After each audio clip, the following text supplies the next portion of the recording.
नए साल में आप सबसे मिलना हुआ है, तो नए साल की भी आपको बहुत बहुत सभी को, आपके परिवार को और देशवासियों को नए साल की शुभकामनाएं देता हूं। मैं जिस मुद्दे की बात करना चाहता हूं, उस मुद्दे को अगर सरल तरीके से पहले समझने की कोशिश करें तो हमारे वहाँ गुजरात में गुजराती प्राइमरी स्कूल्स में एक कहानी आती है, दला तरवाड़ी वार्ता। माने वो एक दला तरवाड़ी करके इंसान था, वो पूरे गांव में चिल्ला चिल्ला के कहता था, मित्रों मैं कभी चोरी करता नहीं, अगर कोई चीज़ लेनी भी है भाइयों बहनों तो पहले पूछता हूँ और फिर लेता हूँ, बिना पूछे कोई चीज़ को हाथ नहीं लगाता हूँ।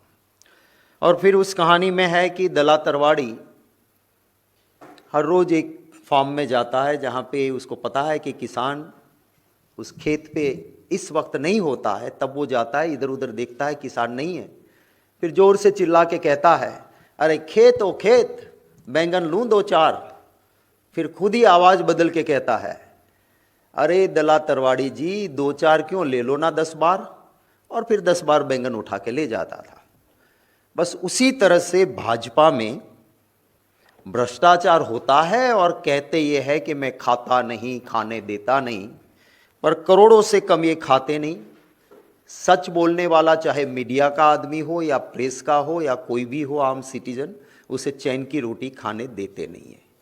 मैं जिस मुद्दे की आपसे आज बात करना चाहता हूँ, उसमें सरदार वल्लभ भाई पटेल गुजरात कांग्रेस कमेटी के सबसे पहले अध्यक्ष रहे, सबसे लंबे अरसे तक, माने 25 साल तक कांग्रेस पार्टी के गुजरात के वो अध्यक्ष रहे और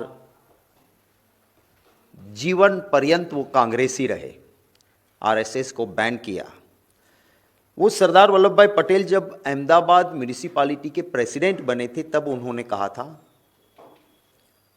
कि जनता की ट्रेजरी का एक भी रुपया खर्च करना है तो जिस चीज के लिए कर रहे हो वो सर्वोत्तम, माने सुपर बेस्ट होनी चाहिए, और जो खर्च हो रहा है उसकी पूरी कोशिश करो कि वो काम सस्ते में सस्ता कैसे हो सकता है। अब ऐसे सिद्धांत देने वाले सरदार वल्लभ भाई पटेल के नाम पे भ्रष्टाचार।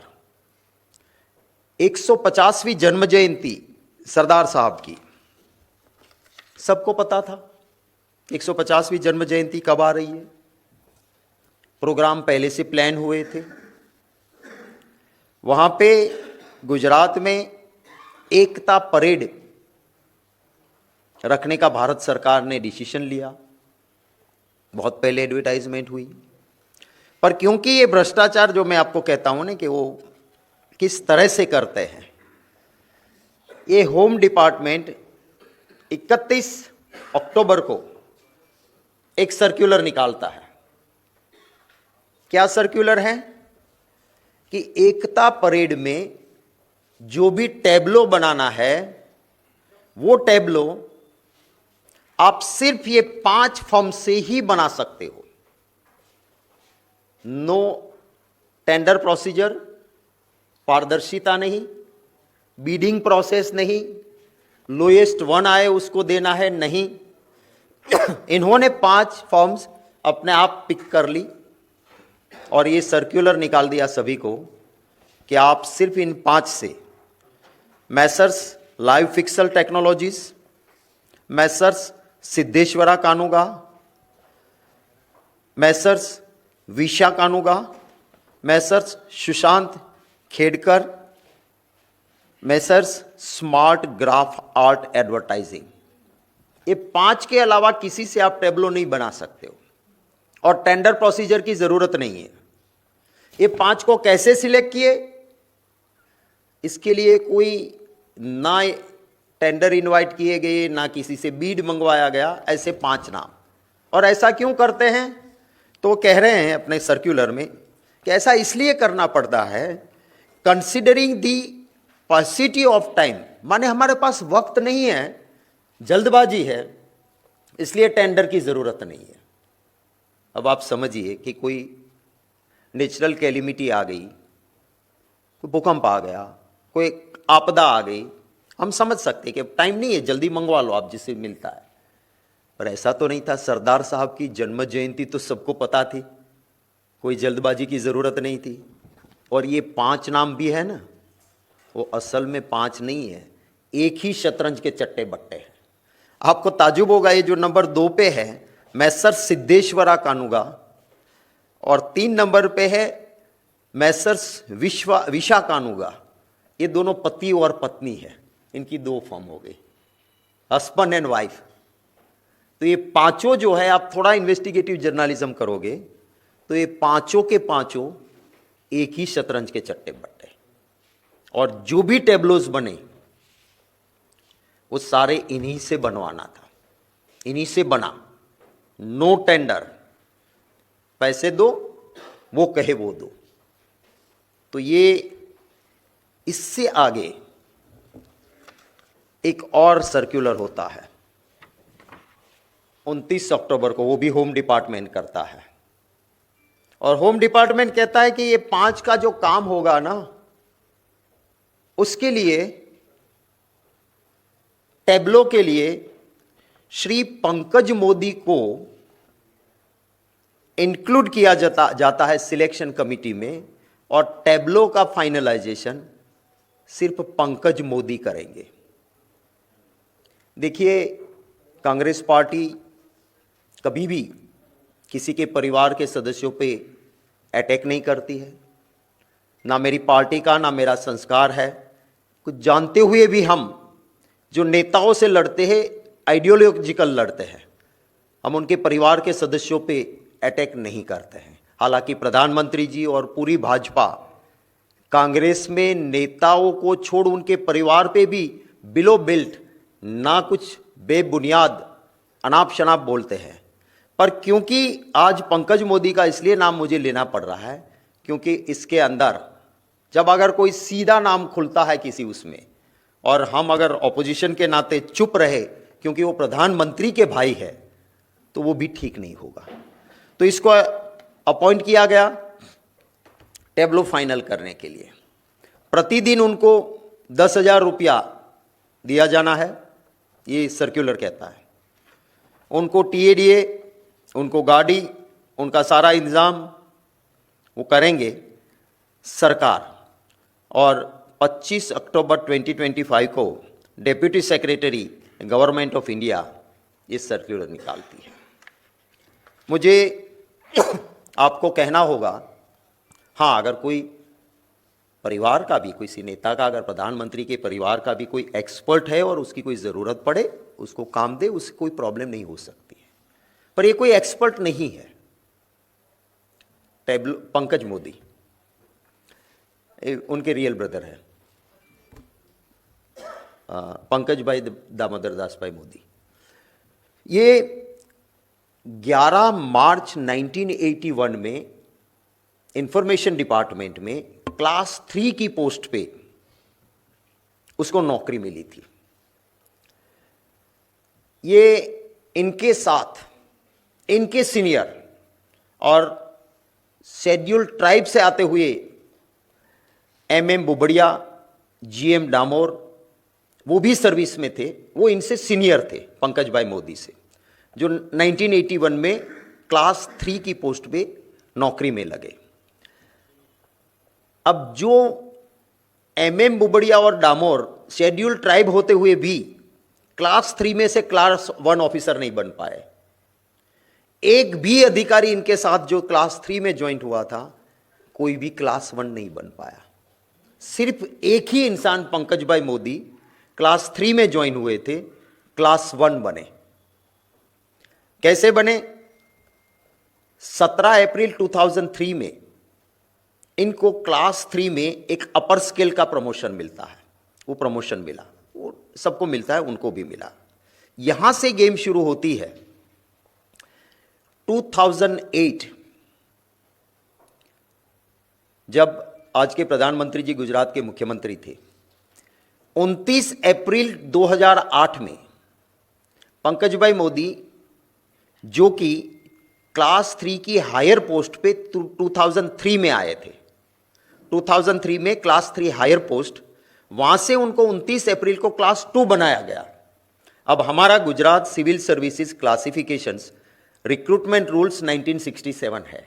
वो रूल क्या कहता है कि अगर मुझे प्रमोशन क्लास 2 का मिलना है तो मैं जिस पोस्ट पे हूं वहां मुझे कम से कम 8 साल होना चाहिए। अब 2003 में जो क्लास 3 हायर स्केल में गए उनसे आप 8 साल गिनो तो 2011 तक वो क्लास 2 नहीं बन सकता है, पर पंकज भाई मोदी क्लास 2 बन गए। क्लास 2 बनने के बाद क्लियर पोजीशन है कि क्लास 2 में आप जब जाते हो तब क्लास 2 में जाने के बाद अगर आपको क्लास 1 का प्रमोशन मिलना है तो हमारा रूल्स 11 ये कहता है कि कम से कम 8 इयर्स एक्सपीरियंस आपको क्लास 2 की उस पोस्ट पे होना चाहिए, तभी आप क्लास 1 बन सकते हो। ये कब बने? 2008 में क्लास 2 ऑफिसर बने। 2014 में, माने सिर्फ 6 साल में, क्लास 2 से सीधे क्लास 1 बन गए, तो क्लास 1 ऑफिसर बन गए। उसके बाद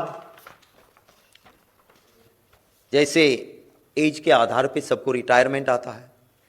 2016 में पंकज भाई मोदी इंफॉर्मेशन डिपार्टमेंट के मेन क्लास 1 की पोस्ट और किसको कितनी इश्तिहार देनी है नहीं देनी है उसके इंचार्ज बने और 2016 में उसकी एज हो गई, रिटायर होना था। रिटायर होने के बाद बाकी लोग चले जाते हैं। एक प्रोविजन है कि अगर जिस जगह से आप रिटायर हो रहे हो वहां प्रमोशन से कोई जगह भरी नहीं गई है, वहां के लिए कोई ऑफिसर उपलब्ध नहीं है, तो नई रिक्रूटमेंट आए या कोई प्रमोशन से वहां आए तब तक आपको मैक्सिमम 6 महीने तक कॉन्ट्रैक्ट बेस्ड रीअपॉइंटमेंट मिलती है। पंकज भाई को रीअपॉइंटमेंट मिल गई, हालांकि प्रमोशन से आने वाले लोग थे वहां पे। हमारा रीअपॉइंटमेंट का रूल्स है कि 2 से ज्यादा ऐसी रीअपॉइंटमेंट नहीं, फिर वो जगह भर देनी चाहिए। 16 से लेके बरसों तक वो जगह नहीं भरी गई। यही आदमी जो रिटायर हो गए हैं उसी टेबल पे उसी जगह पे, हमारे रूल्स कहते हैं कि रिटायरमेंट के बाद अगर रीअपॉइंटमेंट भी देते हो तो उसी जगह नहीं देना चाहिए, जिस जगह का जो काम था उस टेबल से हटाना चाहिए। बरसों तक रहे। जब जाके कुछ अधिकारियों ने कहा कि अब हम हाईकोर्ट में जाएंगे, गलत हो रहा है, तब कुछ महीने पहले उन्होंने वह पद छोड़ा और क्लास 3 में जो थे वो क्लास 1 बने। उनके साथ भर्ती हुआ एक भी आदमी शेड्यूल ट्राइब या शेड्यूल कास्ट, मैंने आपको नाम दिए, वो एसटी और एससी होते हुए भी वो क्लास 1 नहीं बन पाए। सिर्फ एक आदमी क्लास 3 से क्लास 1 बना। और वो अब जब वो पद छोड़ा है तो भारत सरकार इसको टेब्लो एक्सपर्ट मानती है और उसको पर दिन 10,000 से वहां काम दिया गया। ये 5 फर्म जो चुने गए, ये 5 कंपनीज को ही टेब्लो का ऑर्डर देना था। ये 5 के मेरे सवाल अब ये है कि ये 5 पार्टीज आपने चयन की तो उसके आधार क्या थे? आपने कैसे 5 पकड़े? ऐसा काम करने वाले देश में बहुत सारे लोग थे। दूसरा मेरा सवाल है कि आपने ये सारा गफला करने के लिए वर्ड यूज किया है पैसिटी ऑफ टाइम, माने हमारे पास वक्त की पाबंदी थी तो हम टेंडर नहीं मंगवा रहे हैं और सीधा ये 5 नाम तय करते हैं। तो मेरा ये सवाल है कि पैसिटी ऑफ टाइम कैसे हो सकता है? क्योंकि ये पॉसिटिव ऑफ टाइम तब आता है जब कोई नेचुरल कैलिबर, सरदार साहब की जन्म जयंती, 150वीं जन्म जयंती, सबको पता है, 1 साल से प्लानिंग चल रही थी, तो 1 साल में आप टेंडर नहीं मंगवा सकते थे। तीसरा मेरा सवाल है कि इसमें से एक तो पति पत्नी है, तो आपको फेयर डीलिंग करना था, तो 5 चयन किए, उसमें से पति और पत्नी क्यों चयन किया? मेरा चौथा सवाल है कि देश में टेब्लो के लिए डिज़ाइन, जानकारी, एक्सपर्ट सारे लोग होते हुए भी एक इंसान जो क्लास 3 में भर्ती हुए थे और इंफॉर्मेशन डिपार्टमेंट के सरकारी नौकर रहे, उसको अपने अथॉरिटी कैसे बना दिया कि वो टैबलो के लिए फाइनल अथॉरिटी बनेंगे और 10,000 रुपया पर डे उनको दिया जाएगा। तो ये मेरे कुछ सवाल थे। अब मैंने पहले ही कहा आपको कि हम जनरली कांग्रेस या मेरा एक कल्चर, हमारा स्वभाव नहीं मेरी पार्टी का कि हम किसी नेता के परिवार के सदस्य के ऊपर अटैक करें, किंतु ये सारी चीज़ें जब हमारे सामने आई है तो उस वक्त पे एक जिम्मेवार ऑपोजिशन के नाते, हाँ उनके काफ़ी और नेताओं के, इनके भी परिवार के दूसरे लोगों के लिए डिटेल्स है हमारे पास, पर हमारा नेचर नहीं है, हमारा ये संस्कार नहीं है करे, पर पब्लिक इंटरेस्ट में ये चीज़ ज़रूरी लगी। और ख़ास करके सरदार वल्लभ भाई पटेल इस देश का बहुत ही महत्तम, लोगों के दिलों में रहे वाला नेता, इस देश का गौरव, सरदार साहब जिन्होंने ट्रांसपेरेंसी और करप्शन के लिए इतना एक बेहतरीन अपना इमेज बनाया कि महात्मा गांधी जी ने भी कहा था कि कोई भी सरदार के हाथ से निकले हुए काम में भ्रष्टाचार की कहीं दूर तक छोटी सी भी चूं या चा नहीं हो सकती है। ऐसे सरदार साहब की जन्म जयंती के टैबलो में इतना बड़ा जब घपला हुआ है तो वो बात मैंने आपके सामने रखी है। ये सरदार वल्लभ भाई पटेल का भी, उनके सिद्धांतों का, उनकी भावनाओं का भी उनके नाम पे जो अपमान हुआ है, इसके लिए सरकार देश की माफ़ी मांगे, ये मेरी मांग है। आपके कोई सवाल होंगे तो उनका स्वागत रहेगा। यस, टोटल सवाल आ जाएंगे इसमें। गोयल साहब नमस्कार, नए साल की शुभकामनाएं। मेरा सवाल ये है कि प्रधानमंत्री का गुजरात जाने का कार्यक्रम है और वो दौरा तय हुआ है जी। प्रधानमंत्री का गुजरात जाने का कार्यक्रम है और उससे पहले आपने बड़े आरोप लगाए हैं। क्या प्रधानमंत्री जब दौरा करेंगे तो आप मांग करेंगे कि ये सवालों के जवाब मिले जो आप उठा रहे हैं? बिल्कुल, और इसीलिए इस प्लेटफॉर्म से हम सवाल उठा रहे हैं कि ज़रूर इनका वो खुलासा करें, जवाब दें कि टेंडर की प्रोसीजर क्यों नहीं हुई।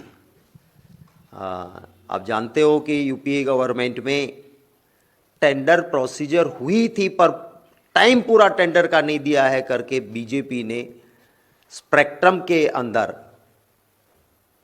बहुत दिनों तक पार्लियामेंट नहीं चलने दी, बहुत हंगामा किया। आखिर में सुप्रीम कोर्ट ने भी माना कि इसमें कोई गड़बड़ नहीं थी।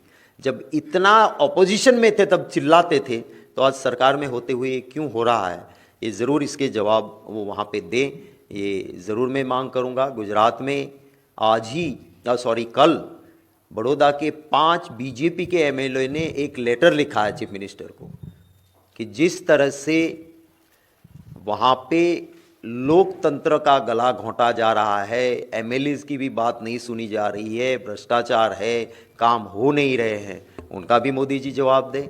गांधीनगर जो कि गुजरात का कैपिटल है, राजधानी है, गृह मंत्री अमित शाह जी का मत क्षेत्र है, वहाँ पे एक प्लैंड सिटी है जहाँ आज तक कभी ऐसा नहीं हुआ।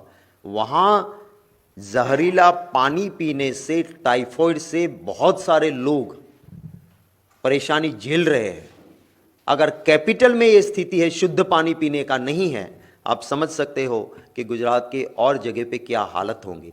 तो इसका भी जवाब दें। जब प्रधानमंत्री जी आ रहे हैं, उनका स्वागत है, ज़रूर महादेव उनको ये शक्ति दें कि सच्चाई का वो सामना करें और इन सवालों का जवाब दें। किसान परेशान है, वहाँ पे फिक्स पे से लोग, युवाओं का शोषण हो रहा है, वहाँ पे पशुपालक है, क्योंकि जो बारिश इस बार दीपावली के आसपास हुई, फॉडर माने कि ग्रास पशुओं के लिए बिल्कुल नहीं है। प्रधानमंत्री जी जवाब दें उनके, और मेरे इन सवालों का जवाब दें, ये मैं उम्मीद करता हूँ।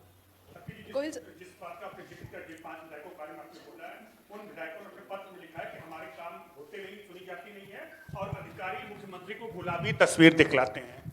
बिल्कुल, और ये कोई ऑपोजिशन का लेटर नहीं है, ये विधायक है भारतीय जनता पार्टी के, जिन्होंने ये लिखा है, जिनकी अंतरात्मा जागी है, मैं स्वागत करता हूँ। मैं मानता हूँ कि अगर गलत होता है तो ज़रूर आवाज़ उठानी चाहिए। मैं खुद जिस सरकार में मंत्री था, मैंने मंत्री पद से इस्तीफा दिया था, मुझे लगा कि मेरी कॉन्स्टिट्यूंसी को इनजस्टिस होता है। तो आज लोकतंत्र में ये ज़रूरी होता है।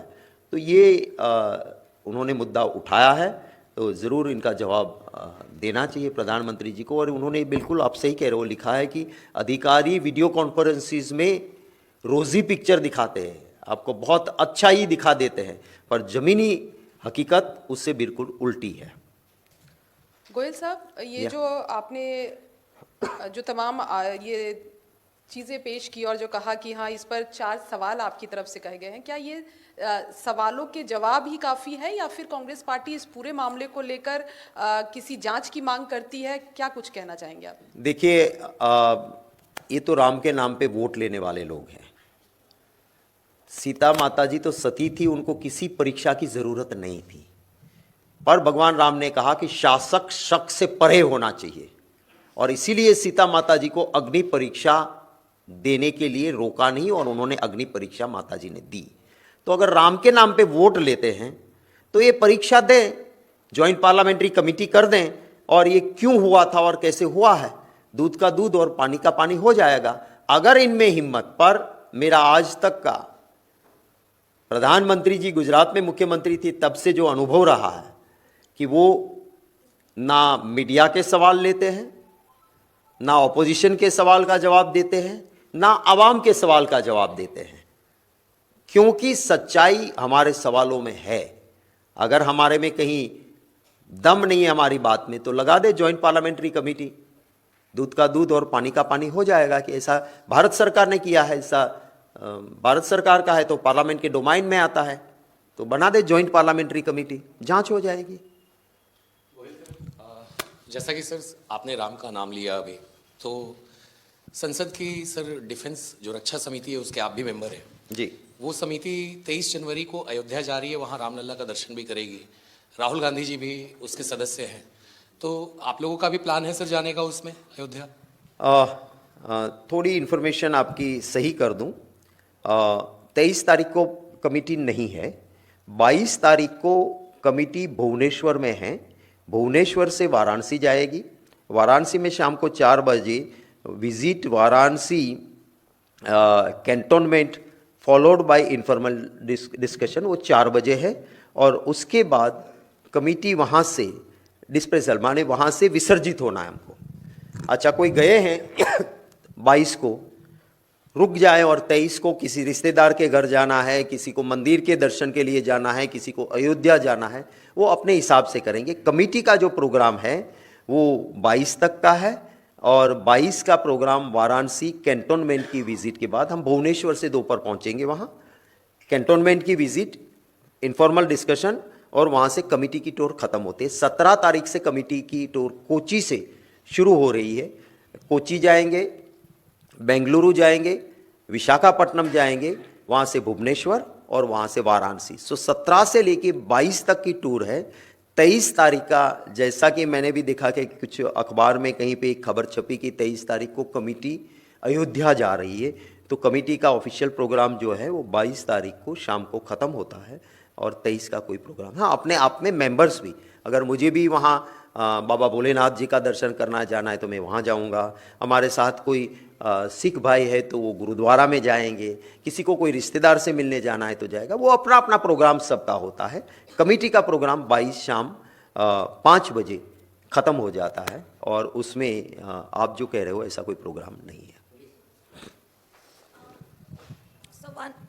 So one question related to the statement given by United States Commerce Secretary. He basically given a statement that the deal between India and United States is at halt only because Prime Minister Narendra Modi didn't give a call to Donald Trump.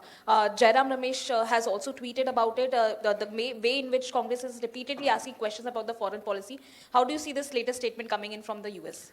Jairam Ramesh ji is our General Secretary and head of the media department. So when he has tweeted and he has given the opinion, thereafter I don't think there is anything left for me to comment on it. If you want some further information about it, the best way is to speak to Jairam Ramesh ji, and he may be able to answer your question, and he will give you further details also, whatever is needed.